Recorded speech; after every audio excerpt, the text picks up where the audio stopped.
Hi, today I'm joined with Mad Singers, and today's episode is talking about how to create a great incentive structure for your team.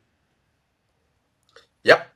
Incentive structure is one of the questions I get most common, particularly from small business and entrepreneurs. They're always very eager to give away their business before they've even built one, right? And my general approach is don't do that too early. Um, I see a lot of people making the mistake and going out to hire people and give them equity straight away. So they have a small company, they have four, five, 10 people. They want to hire a really good marketing guy. So they go out and say, hey, I'll give you this salary plus this equity. My philosophy is very simple. I would never give any equity until I see the person can deliver. Why is that? The amount of people who have brought someone in, given them equity to just see there being a total failure, there have been so many, right? And if you're first giving someone equity, getting rid of them, again, depending on how you set up contracts and so on, but generally it's a giant pain in the back, right? So when it comes to equity, at least, wait longer. Make sure people are really bought in. Make sure they are delivering. I've done it predominantly in situations where someone become a critical part of a business, right? So you have someone that could be an operations manager, it could be a marketing or salesperson, but you have people in the business that become so important and so ingrained in the business that you just don't want to lose them. Yeah, for sure. I mean, for me, with regards to incentives, we've got certain goals that needs to be hit, and we also part of the goal, believe it or not, is time. So I don't know whether I can trust someone fully until I've worked with them and I've gone through the roller coaster ride of the ups and downs. It's fine having a nice growth trajectory, but when times get bad, how do these people react? And until I've started to work with these people and understand how they react when the times are bad, I then don't want them having any equity until I know that. And this takes, in my opinion, for the businesses I'm involved with, a minimum of 3 years. So I never give anybody equity of a business that I know is going to have a specific value further down the line. I believe too many people that are starting out don't put a value on the business where you can raise capital straight away. Even before you've even started trading, you can raise capital to say, this is what I'm doing, this is the proposal I've done, this is like the trajectory of what we're going to do. And you can raise capital for up to 2, 3, 4, 5 million easily with VCs and with angel investors and stuff. So people need to understand there's a value. If you're good at what you do and you rinse and repeat building successful businesses, don't go giving 10, 20, 30% away straight away. Like I same as yourself, I see horror stories when it comes down to giving incentives and giving shares in businesses too early. They need to earn the stripes, in my opinion. But what's your kind of goals? Do you have any timeline on it? Like, I don't do it under 3 years, and I know that you'll probably say, James, you shouldn't have a set timeline. It depends and stuff like that. But what's your thoughts on it? I've never had a particular timeline in mind, but just thinking about it, I've never given someone equity in less than 3 years, right? But yeah, similar to yourself, like I want to make sure they've been consistent over a significant period of time. They've really taken ownership and responsibility. They've grown within the business, so I can see they're not just a one-trick pony and so on, right? What I would also say is that for most business owners, they think of equity as everything.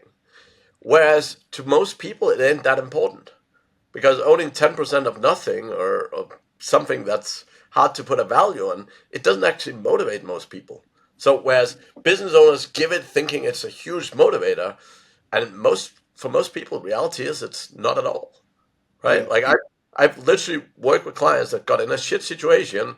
They've gone back to staff and they said, "Oh yeah, you can just take it back. I don't really care about it." And you're literally like they're literally handing you back 10% equity, right? But so many people really don't care. So for me, incentive structures, it's more about trying to create good incentive structures that gives people upside, and it doesn't need to be tied to equity, but give people upside when the company does well.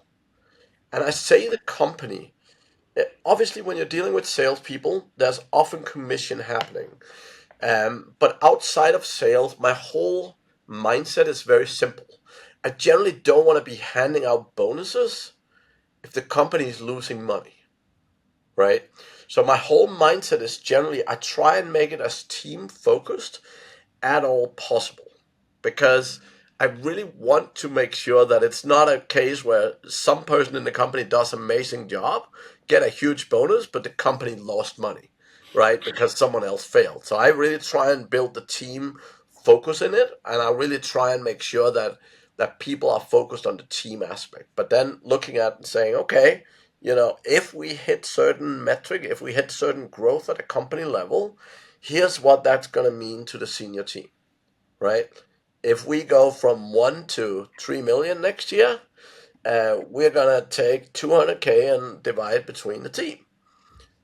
And, that can be a percentage, it can be a set number or whatever. But setting very specific goals with very tangible um, outcomes is typically what works the best. The one With thing, regard, go on. With regards, we're talking here about all different incentives for the team, right? And we've spoke upon maybe like directorship or shareholding. We've spoke about profit schemes.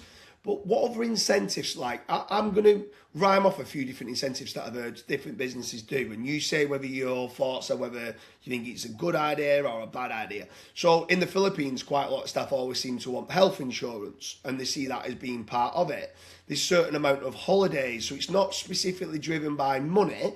It's they want, let's say, bank holidays off or specific holidays being off or an allowance for X amount of holidays per year.